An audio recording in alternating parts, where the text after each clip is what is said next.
All right, welcome to another episode of Becoming a Scrum Master. I'm your host, Ryan Ripley.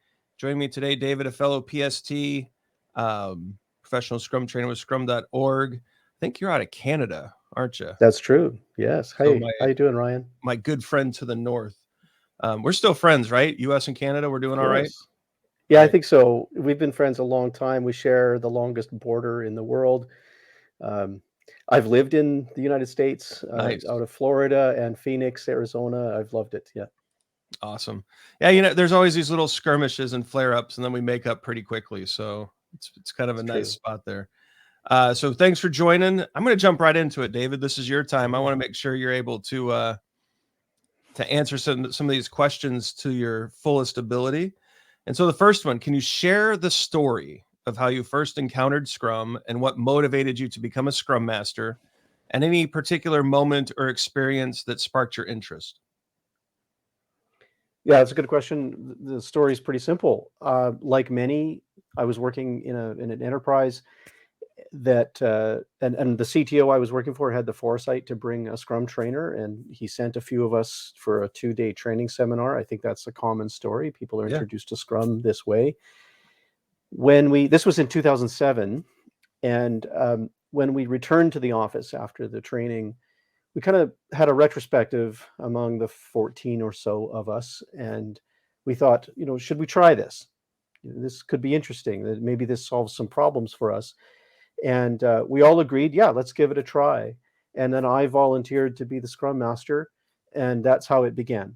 Now, to the second part of your question, was there a particular moment that sparked my interest? I would say before the 2-day session where I learned about Scrum, I had been a freelance software developer and a freelance musician for a long, period in my younger life. And when I joined the enterprise that I talked about, it was a college, a large government-funded bureaucratic college, and I was part of the marketing and the web and the IT group, and it was just clumsy and difficult and bureaucratic. And when I learned of Scrum, I thought, yeah, that makes sense. That's how we should work, or we should at least Yeah. try that. That seems a lot more natural to me. Yeah, it's a very common story of getting sent to training. And then what I like about, and we've recorded a bunch of these now, it seems like when an opportunity presented, you jumped into it, put your hand up and said, I want to do this. I want to try this. I want to lead this. And that seems to be a very consistent, when that little narrow window of opportunity to get experience opens up, you really have to dive into it, or else that opportunity may not come back around for a while. Yeah, the two things that are important about my experience was that we all agreed to try it, Yep. and I think that's important. A lot of other people that I meet, they've not been part of that agreement, or Scrum has been decided by someone else in the organization, and their agreement has been implied or assumed, and I think that that's not appropriate. But the second part is that I volunteered to be, Yep. to play a particular role in the Scrum team, and that's key, I think. Oh, I think consent and then, that volunteerism, two very important themes that I think show up in a lot of these stories.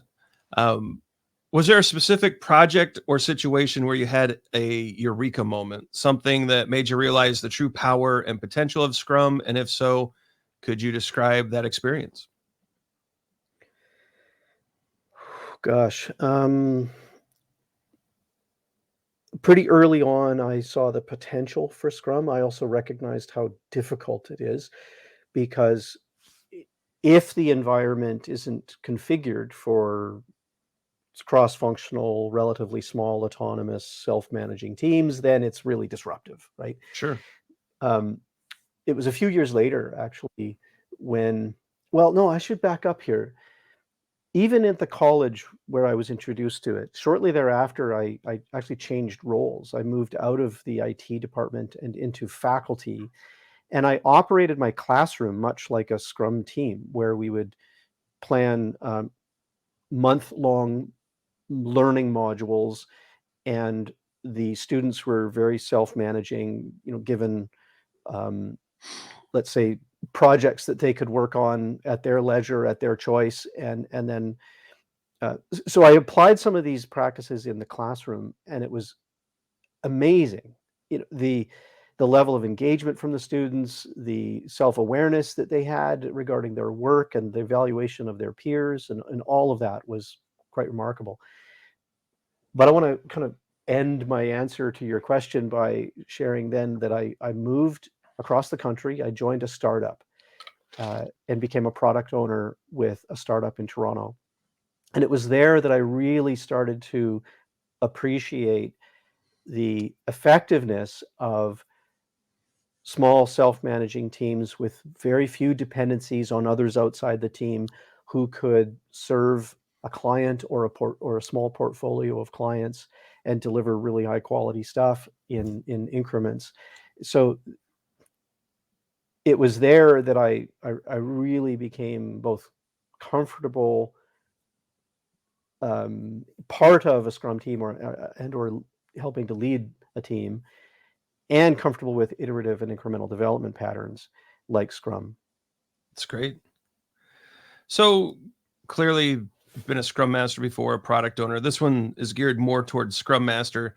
How is your perception and execution of the Scrum Master role or accountabilities, whichever way you prefer to think about it?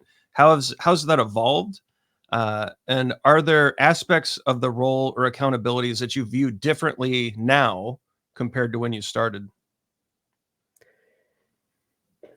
That's a very good question. I think the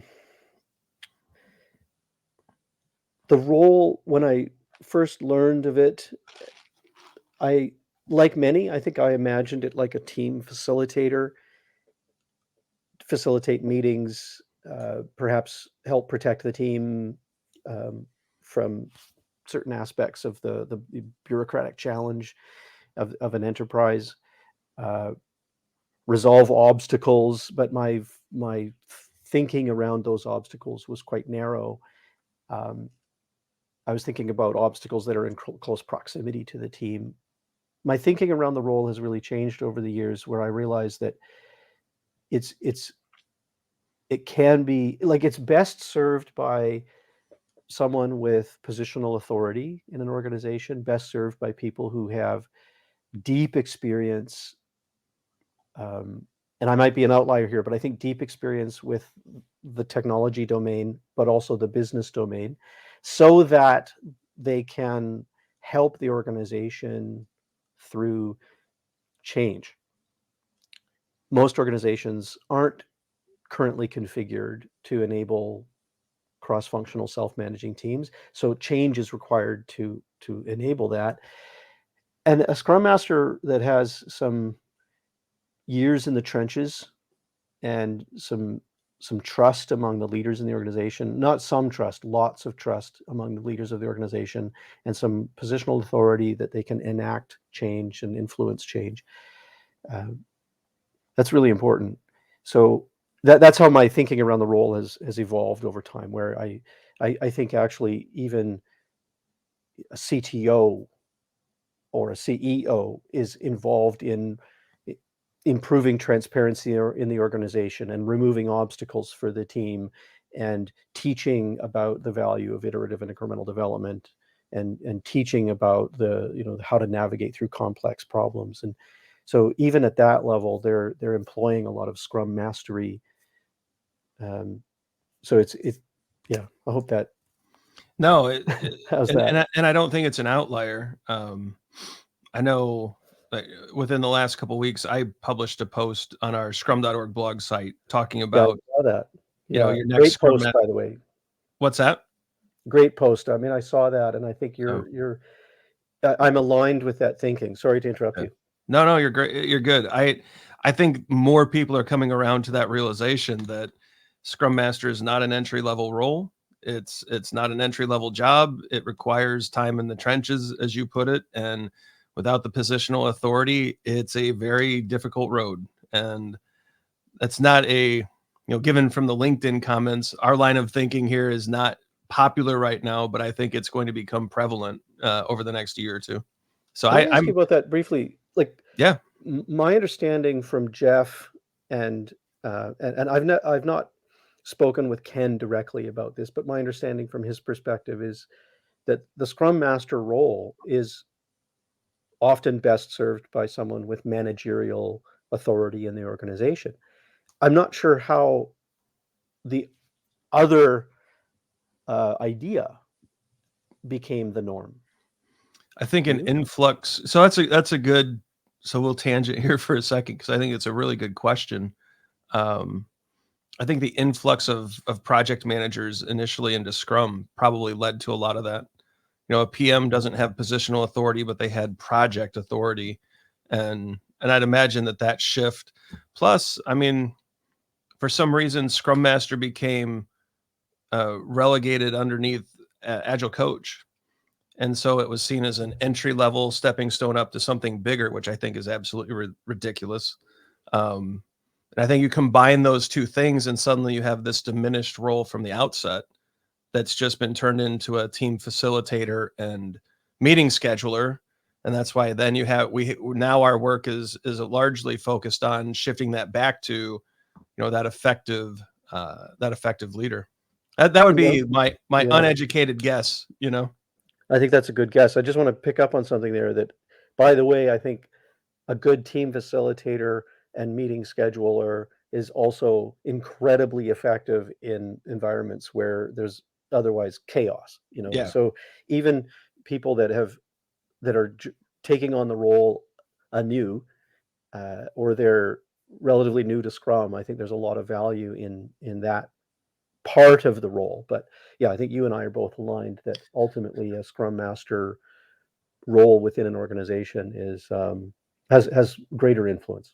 Oh yeah. Well, and that kind of leads into the next question. You know, what advice would you give someone who is aspiring to become a scrum master? So is there a particular mindset, skill, or habit that you believe is crucial? Any experiences, I think, which is where you were going with that they should pick up? You know, what would someone new, what should they look at? Yeah, forgive me for a small plug here, but I actually wrote a blog article recently called "What to Do in the First 90 Days as a Scrum Master," and so there's some advice. One of Perfect. them is like first and foremost, I think try to understand or find out what agreements have been made, if any. Like it might be that you're joining a team or a new team is forming and Scrum is assumed to be part of their ways of working, but I wouldn't assume that. I would want to find that out. Have they agreed to try Scrum? And if not, I wouldn't force it. Rather, just find out what agreements have been made. I think that that's some good advice for aspiring Scrum Masters. Also, really talk to people about the definition of done. Like talk to trainers and get their perspectives about this. This is such a powerful concept and often a misunderstood concept. The more you can, the better you understand how that concept helps a team to make quality visible Yeah. so that they can frequently inspect the product and then adapt. It's just so powerful. So work with your team to understand their definition of done, talk to other trainers and colleagues to really hone your own interpretation of the concept. It's a powerful concept. And then, you know, other things like organize a meal for the team, um, which is to say, look at ways that the team members can have formal official work-related relationship, but also find ways that they can have relationships beyond the work. Yep. Sometimes just organizing a meal together is really effective. Things like that. Hopefully, that's good advice. Oh, it's great advice. Um, so I appreciate all of that. Last question. What's the one book every Scrum Master should read? It does not have to be an Agile book. It does not have to be a Scrum book. Just any book that you think. What would be the one if someone put you on the spot? The Wisdom of Teams. I read that book a number of years ago, and I've reread it a couple of times. I think there's a lot of wisdom in that text about team development and how teams are such a powerful performance unit in an organization. That would be the first one that comes to my mind. Oh, There's a that's ton great. of other great books too. I mean, but that one comes to, or my own book. Buy my book if you wish. It's at my website. Uh, Cool. but no, The Wisdom of Teams. Well, we'll provide links to both. So, Well, David, I appreciate it. Anything you want to promote other than your book, or anything that you have going on that you want to get in front of the listeners before we wrap this one up? Yeah, great question. Thanks for that. I have written a book recently about a giant catastrophe in Canada's federal government's IT department. It's called the Phoenix payroll system, and it's just been billions and billions of dollars just up in flames. But other things I'd like to share with your audience, I have trainings coming up regarding Scrum and Kanban. I'm always available for training or coaching and consulting. Please look me up at betterteams.fm. Thanks a lot, Ryan. This has been fun. Oh, you're welcome. Thanks for doing this, and hope we get to talk again soon. Yeah. Cheers. All right, everybody out there, be sure to like and subscribe so you never miss an episode. Hit that bell, and you'll be notified. Check out all the socials. They are listed to the left. Some videos are going to pop up. It's our Scrum 101 and EBM 101 courses. They're totally free. They will get you started down the path of evidence-based Scrum and management. And we hope you like those as well. Be sure to leave your questions and comments below. Questions and comments drive the channel. And who knows, if you ask enough questions, maybe we can get David to come back and answer them. All right, for David, I'm Ryan. Go forward, Scrum on, do some great Scrum things. Check out those books. The payroll one especially looks really interesting. And we'll see you next time.